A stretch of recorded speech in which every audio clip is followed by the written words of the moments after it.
राज्य सरकार द्वारा 2% कृषि बिल बढ़ाए जाने का विरोध पूरे झारखंड राज्य में देखने को मिल रहा है। इसी कड़ी में आज बरवड्डा बाजार समिति प्रांगण में धनबाद जिला चैम्बर बाजार समिति चैम्बर कॉमर्स के द्वारा साझा प्रेस वार्ता का आयोजन किया गया, जिसमें झारखंड सरकार के द्वारा पारित किए गए बिल को काला कानून बतलाते हुए जल्द वापस लेने की अपील की। साथ ही यदि झारखंड सरकार व्यापारियों की बातें नहीं मानते हैं तो 15 फरवरी से पूरे झारखंड के व्यापारी अपने दुकानें बंद कर अनिश्चितकालीन हड़ताल पर चले जाएंगे। धनबाद से अमित कुमार की रिपोर्ट।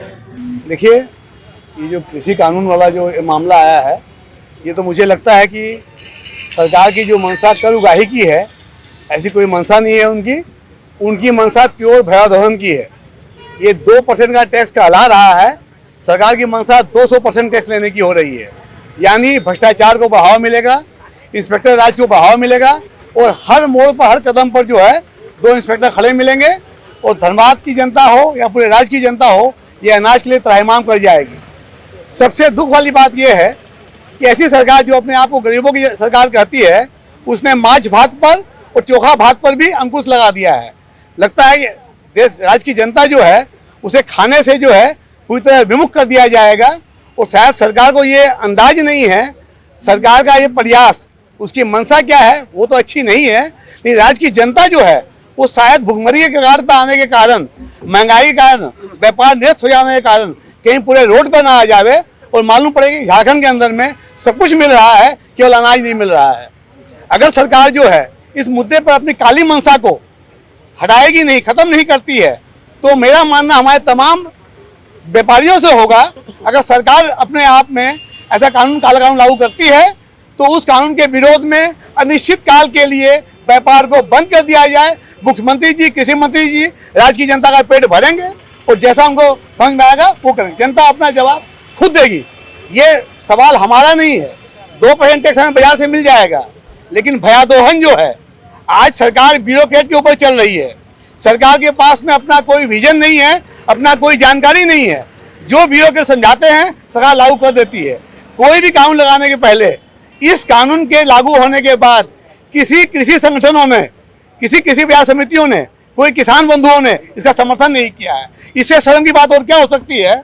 जिसके लिए टैक्स लगाया जा रहा है वो संगठन ही नाराज है, उन्हें फायदा नहीं हो रहा है। तो मेरा सरकार से आग्रह होगा, ऐसा कोई भी कुटिल चाल न चले जिससे कि व्यापारी तो परेशान होंगे ही, आम जनता भी आपके विरोध में सड़क पर उतर जाए। मैं कृषि विपणन विधेयक जो झारखंड सरकार के द्वारा विधानसभा से पारित कराते हुए, राज्यपाल से हस्ताक्षर कराते हुए जो इम्प्लीमेंट कराने की झारखंड सरकार की जो कोशिश है, पूरे Jharkhand federation, Jharkhand chamber of commerce के आह्वान पर 15 तारीख से हम लोग आवक और जावक, जिसमें खाद्यान्न, फल, आलू, प्याज, मछली, सब्जी, सभी लोगों के द्वारा आवक और जावक बंद किया जाएगा। मैं इसमें कुछ कानूनी बात आपको बताना चाहता हूं। ये बिहार सरकार द्वारा कृषि विपणन बोर्ड था। जब हमारा 2000 में झारखंड अलग हुई तो झारखंड कृषि उत्पादन बाजार समिति 2001 नियमावली आई। 2008 में बिहार सरकार ने कृषि बाजार को समाप्त कर दिए। उसका मुख्य उद्देश्य था, वहां की मोदी सरकार, नीतीश सरकार जी के द्वारा यह देखा गया कि इसमें भ्रष्टाचार ही है, ना राज्य सरकार को कोई लाभ है, ना किसानों को लाभ है। तो इसे देखते हुए उन्होंने भंग कर दिया। 2008 में पूरे झारखंड में खाद्यान्न व्यापारियों का यह उलगुलान चालू हुआ कि झारखंड में भी इसे समाप्त कर दिया जाए। 2015 में रघुवर सरकार ने इसे समझते हुए देखा इसमें भ्रष्टाचार है और ना ही किसानों को कोई लाभ है, ना ही व्यापारियों को लाभ है, ना ही जनता को कोई लाभ है। इसको देखते हुए झारखंड में रघुवर सरकार ने भी 2015 27 अप्रैल 2015 को इस एक्ट को समाप्त कर दिया गया।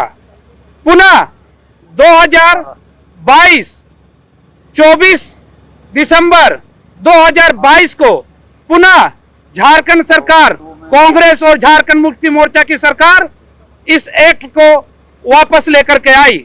साथियों, मैं ये बात आप लोगों को बता देना चाहता हूं मीडिया के माध्यम से, पूर्व में जो बाजार समिति की एक्ट थी, उस एक्ट में हम व्यापार, हर बाजार समिति में बोर्ड की निर्माण होती थी। उस बोर्ड में बाजार समिति के 2 व्यापारी पदाधिकारी होते थे, 6 किसान होते थे, 1 बैंक कर्मचारी होते थे, 1 विधायक के प्रतिनिधि होते थे, 1 पंचायत समिति सदस्य होते थे। पर इस बार जो कानून एक्ट आया है उसमें व्यापारियों को कहीं स्थान नहीं दिया गया है। यहाँ व्यापारी की कोई जरूरत नहीं है इस कानून में। मैं एक बात और, देखिए, आज कृषि बाजार चैम्बर ऑफ कॉमर्स के द्वारा एक प्रेस कॉन्फ्रेंस का आयोजन किया गया है। जैसा कि आपको ज्ञात है कि झारखंड सरकार ने जिस तरह से 2% शुल्क विधानसभा से पास करा करके राज्यपाल से ये पास करा लिया है, हम लोगों ने कृषि बाजार और झारखंड के चैम्बर के द्वारा पूर्व में भी इसका आवाज़ उठाया है। और आपको जैसा ज्ञात है कि रघुवर सरकार के समय में ये शुल्क को ख़त्म कर दिया गया था, ये कानून को ख़त्म कर दिया गया था। वर्तमान में राज्य सरकार के द्वारा कृषि शुल्क 2% बढ़ा दिया गया है। इसके चलते पूरे झारखंड प्रदेश के झारखंड चैम्बर, हमारे धनबाद जिला चैम्बर ऑफ कॉमर्स, हमारे कृषि बाजार चैम्बर ऑफ कॉमर्स इसका विरोध कर रहे हैं। जैसा कि आपको ज्ञात है कि हम लोग देखिए बहुत छोटे राज्य है और हमारे कृषि से आधारित राज्य है। इससे कृषि से संबंधित सारे सब्जेक्ट, सारे जो व्यापार है वो सभी महंगे हो जाएंगे। और जो बॉर्डर एरिया है, जैसे आपका बलाकर हो गया, चिरकुंडा हो गया, चिरकुंडा बॉर्डर के लोग हैं या कोई भी जिस बॉर्डर के एरिया के लोग हैं, वो सभी व्यापार करने में अक्षम हो जाएंगे। मैं ये कहना चाहता हूँ आपके चैनल के माध्यम से, कोई भी एक्ट बने, कोई भी कानून बने, तो उसको व्यापारियों को विश्वास में लेकर के, किसान के संगठनों को विश्वास में लेकर के बनाना चाहिए। ऐसा बिल्कुल भी नहीं है। और मैं एक बात और कहना चाहता हूँ, जो हमारे झारखंड में जो भी फैक्ट्री हैं कृषि से संबंधित, चाहे फूड प्रोसेसिंग फैक्ट्री हो या कोई भी किसी से संबंधित फैक्ट्री हो, वो पूरे देश में कभी कंपटीशन फेस नहीं कर सकते हैं। जब 2% शुल्क के साथ अगर हम किसी चीज़ को खरीदारी करेंगे तो हमारा मार्केट से कंपटीशन होना खत्म हो जाएगा। धीरे धीरे हमारी इंडस्ट्री जैसे ही खराब चल रही है, झारखंड की इंडस्ट्री जैसी हालत खराब है। मुझे ऐसा प्रतीत हो रहा है कि झारखंड सरकार दूसरे चीज़ों से ध्यान भटकाने के लिए ऐसे हथकंडे अपना रही है और हमारे व्यापारियों को हमेशा परेशान करने का प्रयास कर रही है। मैं सरकार से आपके चैनल के माध्यम से ये मांग करना चाहता हूँ कि इस कृषि के 2% शुल्क को अविलंब वापस लिया जाए, अन्यथा कृषि बाजार चैम्बर ऑफ कॉमर्स और पूरे झारखंड चैम्बर के साथ हम लोग तीव्र आंदोलन के लिए बाध्य हो जाएंगे। आने वाले समय में आम जनता जो परेशान आप सरकार टैक्स लगा करना चाहती है और वो परेशान होगी, जिसका सारा जिम्मेवारी राज्य सरकार का होगा, इसका सारा जिम्मेवारी कृषि मंत्री का होगा। मैं फिर से ये मांग करना चाहता हूँ कि झारखंड को बर्बाद होने से बचाएं। झारखंड जो पिछड़ा प्रदेश है उसको आगे बढ़ने को आप गति दें। ये इस तरह का शुल्क लगा करके झारखंड के व्यापारी को और झारखंड के व्यापार में बाधक न बने।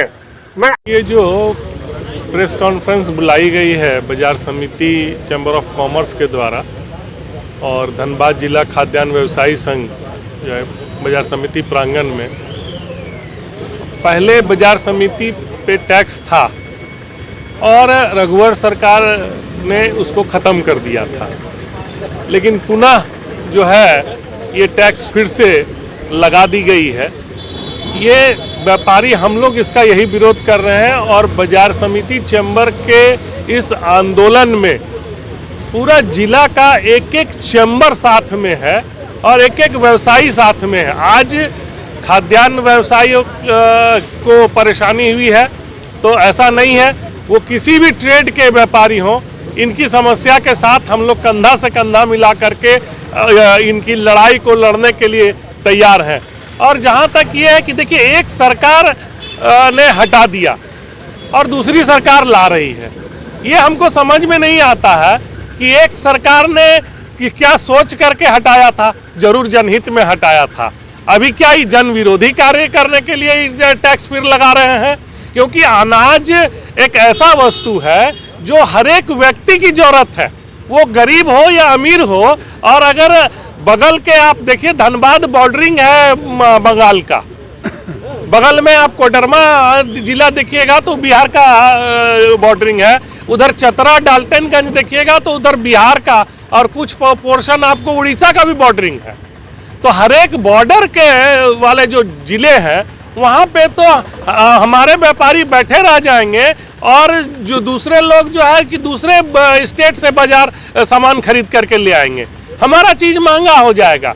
लेकिन हमारा चीज़ महंगा हो जाएगा, हमें महंगा आएगा, महंगा बेचेंगे। लेकिन सरकार से मेरा अनुरोध है कि कम से कम जनहित में ये चीज़ देखें कि झारखंड ऐसे ही गरीब राज्य है, झारखंड के लोगों पे, गरीब गुरबा पे अनाज का बोझ नहीं, रेट का बोझ नहीं बढ़ जाए। टैक्स जो बढ़ा 2% अगर लगेगा, अगर आप मान लीजिए आज आटा अगर 40 रुपये किलो है तो एक चीज़ जान लीजिए 80 पैसा किलो बढ़ जाएगा। तो ये सरकार बोझ आम आदमी पे नहीं डाले।